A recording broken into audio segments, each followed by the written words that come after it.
네, 여러분 안녕하세요. 김명입니다. 오늘은 2020년 4월 28일인데요.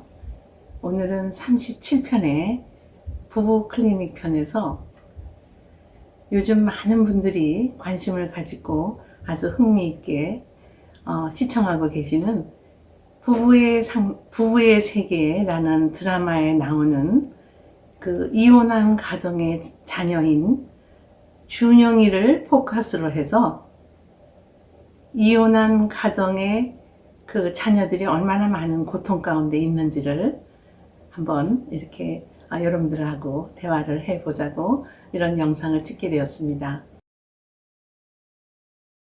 지난 36편에서는 지선우 씨의 내면 세계, 지선우가 가지고 있는 그 외상후 스트레스, 그러니까 트라우마죠. 그 어린 시절에 부모가 사고로, 그 아버지 외도로 교통사고로 이렇게 차가 전복돼서 죽음으로 해서, 무의식 속에 숨겨진 어떤 그 외상후 스트레스를 이제 말씀을 드렸지 않나요? 근데 오늘은 이게 드라마가 아니고 실제로 이혼 가정의 자녀들이 얼마나 많은 그 트라우마를 갖고 있고 또 자녀 문제로 많은 고통 가운데 어떻게 자녀를 양육해 줘야 좋을지 모르겠다는 그런 부모님들의 상담 사례가 사실 있어요. 많이 있습니다. 그래서 이혼 가정의 그 자녀들을 이혼한 부부들이 어떻게 이해를 해야 되는지를 좀 이렇게 아셨으면 좋겠다는 생각에서 이 영상을 찍게 되었습니다. 우선 오늘의 주제는 이혼 가정의 자녀들의 상처 치유 혹은 또 뭐 트라우마 혹은 이 상처를 내버려 두면 일생 동안 그 자녀들에게 외상후 스트레스라는 그런 증상을 갖고 살게 될 수가 있다는 점에서 오늘은 그 부부의 세계에 나오는 준영이의 중학교 2학년 학생이죠. 준영이를 포커스로 해서 말씀을 드리고자 합니다. 우선 이혼을 하게 되는 혹은 이혼 직전에 있는 부부들은 그 자녀가 있는 데서도 많은 어떤 그 갈등과 그 고통 그리고 많은 그 분쟁, 싸움, 부부 싸움이 있었을 거예요. 그래서 그 과정 속에서도 아이들이 상당히 스트레스를 받았을 겁니다. 세상에서 가장 큰 스트레스의 1순위가 제가 다른 영상에서도 말씀드렸다시피 우선은 재해죠. 재해. 전쟁이라든가 지진이라든가 뭐 홍수라든가 이런 거를 직접 경험을 해본 사람 또는 가족이 그런 어떤 전쟁 속에서 어떤 죽는 것을 보았다거나 자기가 실제로 겪었다거나 뭐 이런 어떤 재해, 이것이 가장 큰 그 외상후 스트레스가 될 수 있는 요인이고요. 그 다음이 내가 사랑하고 의존하고 의지했던 가족, 부부, 그 다음에 자녀가 그러니까 사별, 그러니까 뭐 아내가 갑자기 질병으로 세상을 달리했다거나 또 자녀가 나보다 먼저 앞서갔다거나 아니면 부모님이 이혼을 했다거나 사별을 했다거나 이런 경우에 그 스트레스 치수가 가장 높거든요. 근데 이러한 스트레스를 받을 때 생물학적으로 정신의학적으로 만약에 말을 한다면 그 몸 안에 정말 이 상당한 그 화학 반응이 일어나면서 이것이 신체적인 증상으로도 나타나거든요. 뭐 우울증이 온다거나 아니면 성격 장애로 이어진다거나 뭐 여러 가지 형상으로. 근데 이제 오늘은 딱 짧은 시간에 말씀을 드려야 되기 때문에 우리 준영이에다가 포커스를 맞춰서 말씀을 드리겠습니다. 인간에게 가장 큰 스트레스 중에 하나가 부모님의 이혼 혹은 사별이에요. 그러면 이혼을 하는 엄마와 아빠도 힘드시겠지만 그것을 곁에서 지켜보아야 하는 이 아이들도 이혼을 하는 당사자들보다도 더 큰 그 스트레스를 받게 되는데, 이러한 스트레스를 받게 되면은 일단 정상적인 생활의 리듬이 깨지기 때문에 학교를 가야 될 아이가 학교를 가는데 흥미가 떨어질 수도 있고, 공부가 안 되죠. 집중이 안 되고. 그래서 지난 토요일까지 이게 금토 방향하는 걸로 알고 있는데 9화와 10화가 끝났잖아요.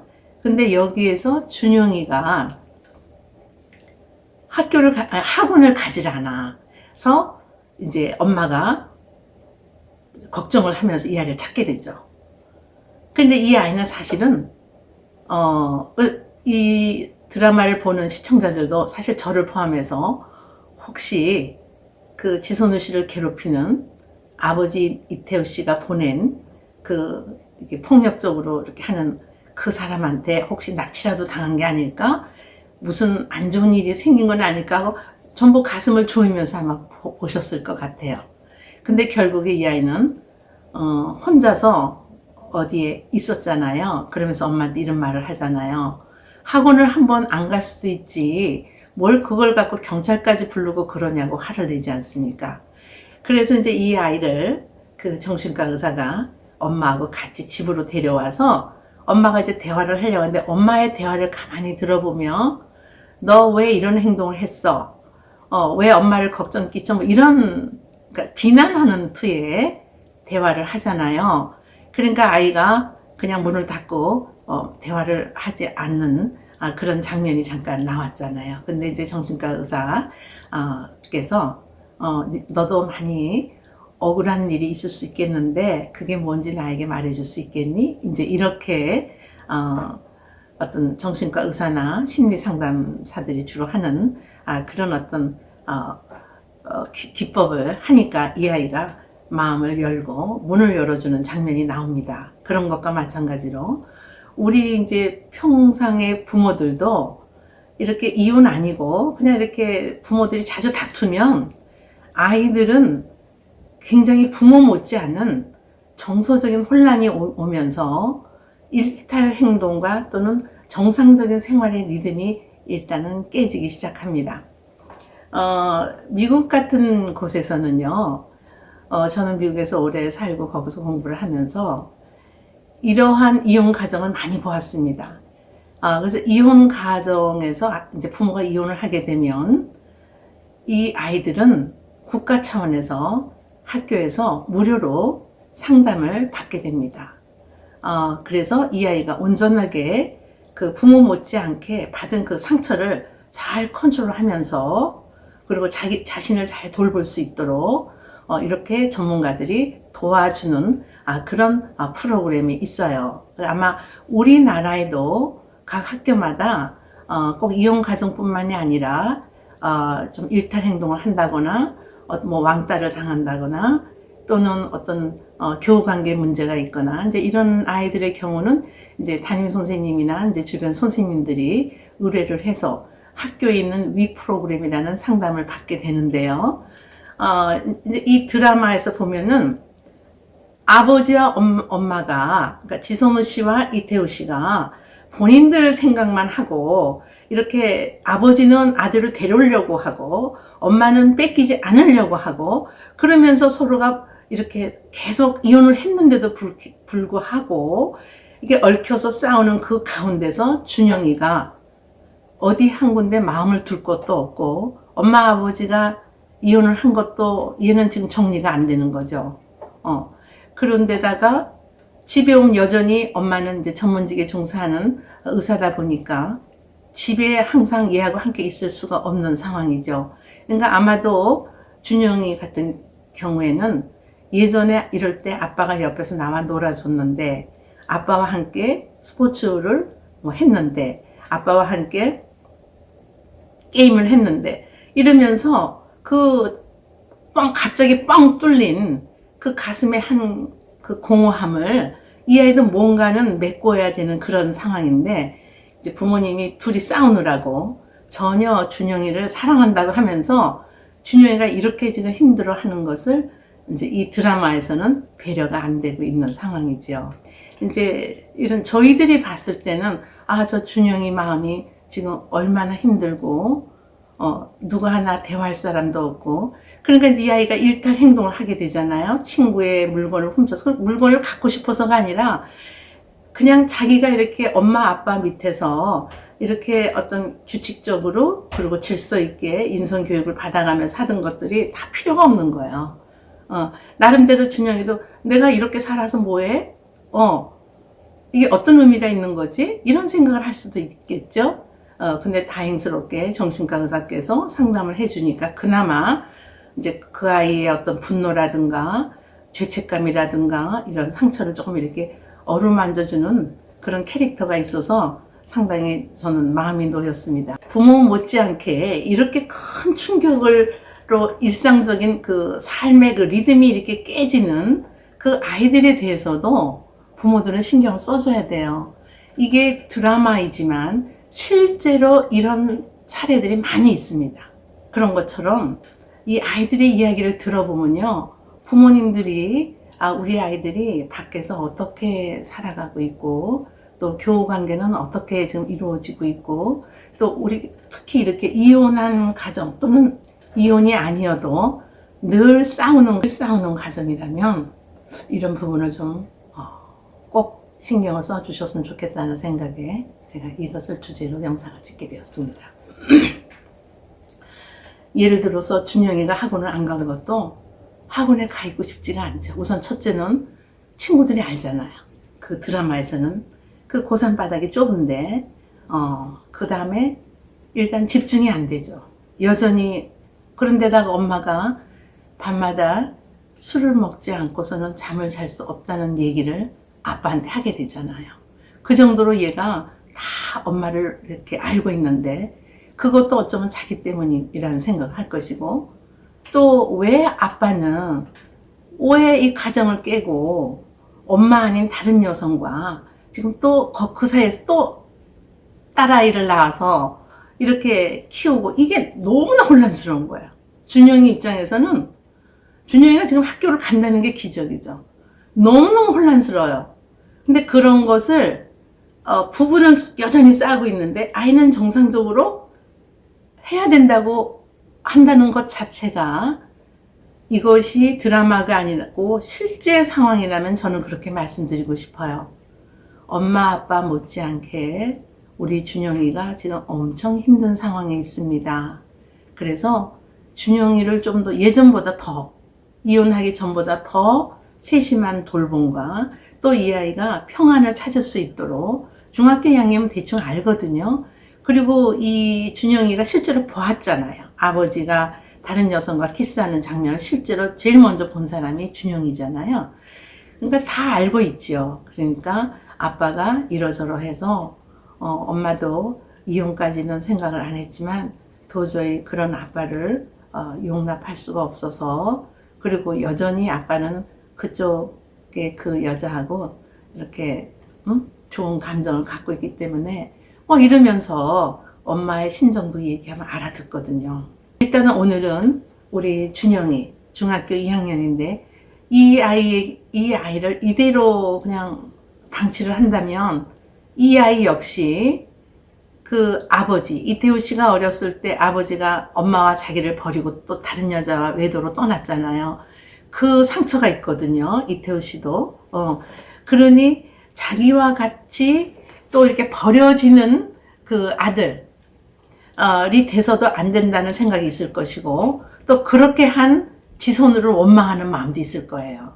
그래서 지선우에게 그렇게 행동을 하고 지선우가 내 눈에 안 보이게 하고 또 이 아이는 데려와야 돼요. 그러니까 방법은 잘못됐죠. 그러니까 바람직한 방법으로 얼마든지 할 수 있는데, 그래서 드라마니까 재밌게 엮어서 많은 사람들에게 그냥 고구마도 줘서 답답하게 했다가 또 사이다도 줘서 좀 시원하게 했다가 그리고 또 일주일 내내 기다리게 했다가 그런 뜻에서 그렇게 하시리라고 믿습니다.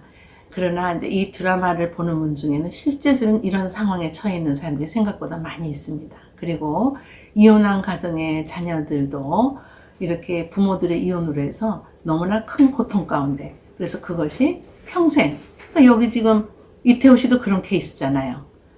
아버지가 외도를 해서 엄마와 자기를 버리고 떠난 케이스고, 또 우리 지선우 씨도 어린 시절에 아버지가 외도를 해가지고 엄마가 고통 가운데 있다가 드라마에서는 표현이 안 됐지만 어쨌든 엄마가 같이 너 죽고 나 죽자 해서 했는지, 아니면 사고로 이렇게 차가 교통사고 뒤집어져 전복돼서 죽었는지, 같은 날 같은 시간에 같이 죽잖아요.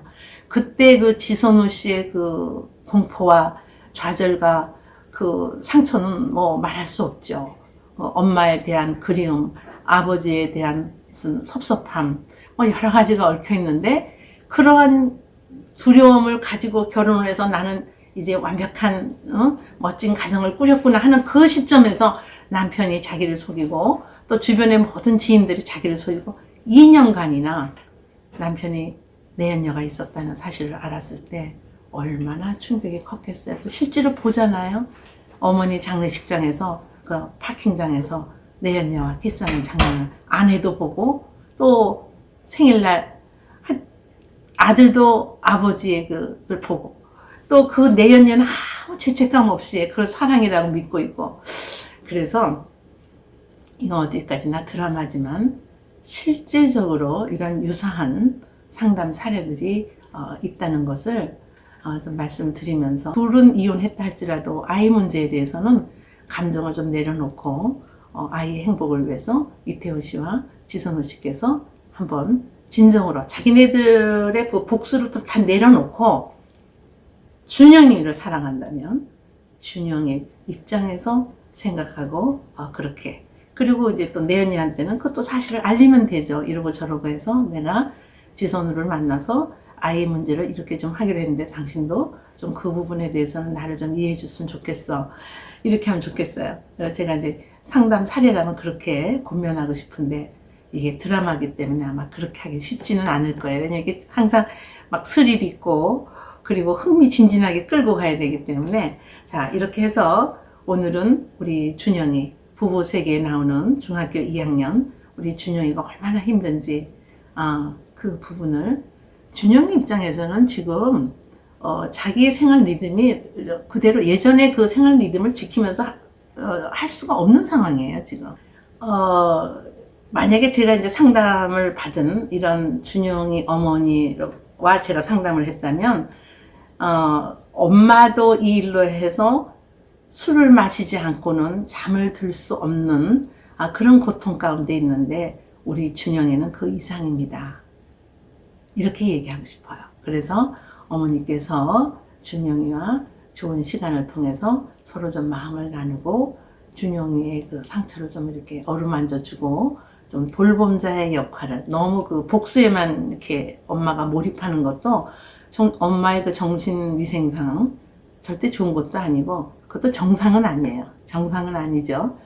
그러니까 이제 그렇게 저는 권면하고 싶어요. 그래서 덕분에 좋은 드라마 보게 해주셔서 대단히 감사합니다. 네, 오늘 여기까지 하고, 준영이에게 내면을 이렇게 만져줄 수 있는 돌봄의 그런 치유자가 필요한데, 그게 엄마, 아버지여야 된다. 이런 말씀을 드리면서 오늘 37편 부부 클리닉에서 이혼 가정의 자녀들의 상처라는 주제로 잠시 말씀드렸습니다. 끝까지 경청해 주셔서 감사합니다.